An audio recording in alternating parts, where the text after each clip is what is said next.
ಶಕ್ತಿ ಬಂತು. 5 ಕೈ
ಹಣ ಸಂದಾಯ ಆಗ್ತದೆ 12 ಜನವರಿ ವಿವೇಕಾನಂದ ಜಯಂತಿಯ ದಿವಸ.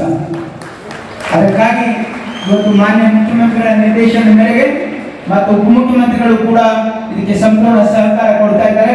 ಅದಕ್ಕೆ ಇದರ ಲಾಭ ನಮ್ಮ ಯುವಕರು ಪಡ್ಕೊಳ್ಬೇಕು ಅಂತಕ್ಕಂಥ ಮಾತನ್ನು ಹೇಳಿ ತಮ್ಮೆಲ್ಲರಿಗೂ ವಂದಿಸಿ ಮಾತು ಮುಗಿಸ್ತೀನಿ. ಜೈ ಹಿಂದ್, ಜೈ ಕರ್ನಾಟಕ.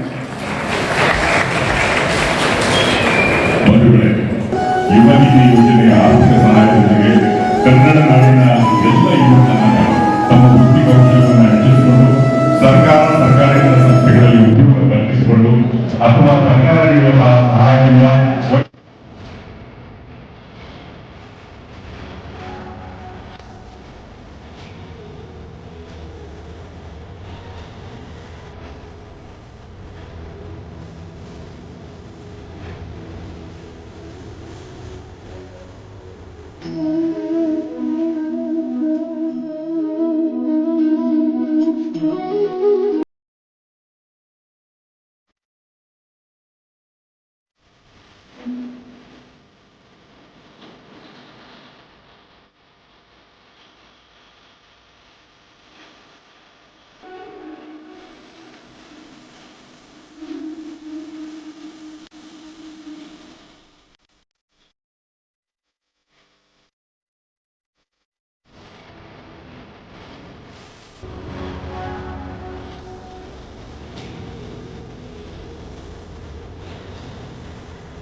ಎಕ್ನಾಲಜ್ಮೆಂಟ್ ಅಂತ ಆಯ್ಕೆ ಮಾಡಿದ್ದೀವಿ. ಆ ಮೊದಲ ಎಕ್ನಾಲಜ್ಮೆಂಟ್ ಅನ್ನ ಮುಖ್ಯಮಂತ್ರಿಗಳು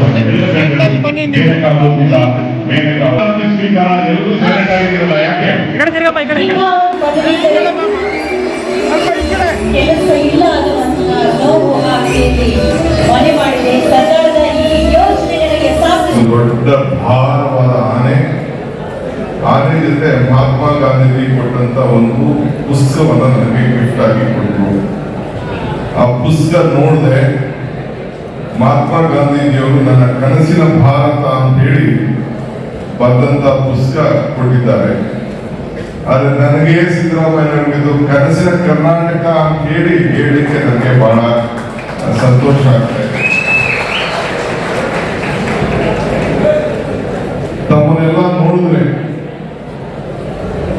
ನನಗೆ ಯಾಕೆ ಸಂತೋಷ ಆಯ್ತು ಅಂದ್ರೆ, ಇವತ್ತಿನ ಕಾಲದಲ್ಲಿ ಈ ಘಟಕದಲ್ಲಿ ನೀವೆಲ್ಲ ಯುವಕರು ಬಹಳ ಅದೃಷ್ಟವಂತರು. ನಮ್ಮ ಜನರೇಷನ್ ಮತ್ತು ಸಿದ್ದರಾಮಯ್ಯ ಜನರೇಷನ್ ಅಲ್ಲಿ ಇಂಥ ಭಾಗ್ಯಗಳು, ಇಂಥ ಅವಕಾಶಗಳು ನಮಗೆ ಸಿಕ್ಕಿರಲಿಲ್ಲ.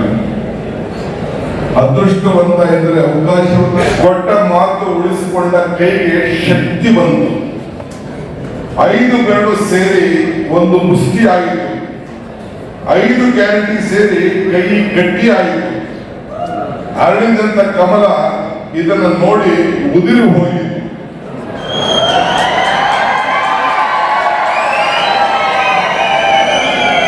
ಅತ್ತ ಇತ್ತ ಎಲೆಯು ಅತ್ತ ಇತ್ತ ಒತ್ತ ಎಲೆಯನ್ನ ನೋಡಿ ಮಹಿಳೆ ಎಸೆದು ಗೃಹಲಕ್ಷ್ಮಿ, ಗೃಹಜ್ಯೋತಿ, ಶಕ್ತಿ, ಅನ್ನಭಾಗ್ಯ ಇವರಿಗೆ ನೋಡಿ ಮಹಿಳೆ ತೇನ ಬಿಸಾಡಿ ಹೋದಳು. ಇದು 5 ಬೆರಳು ಸೇರಿ ಮುಷ್ಟಿ ಆಗಿತ್ತು. ಕಮಲ ವಿಚಾರ ಏನಾಯಿತು?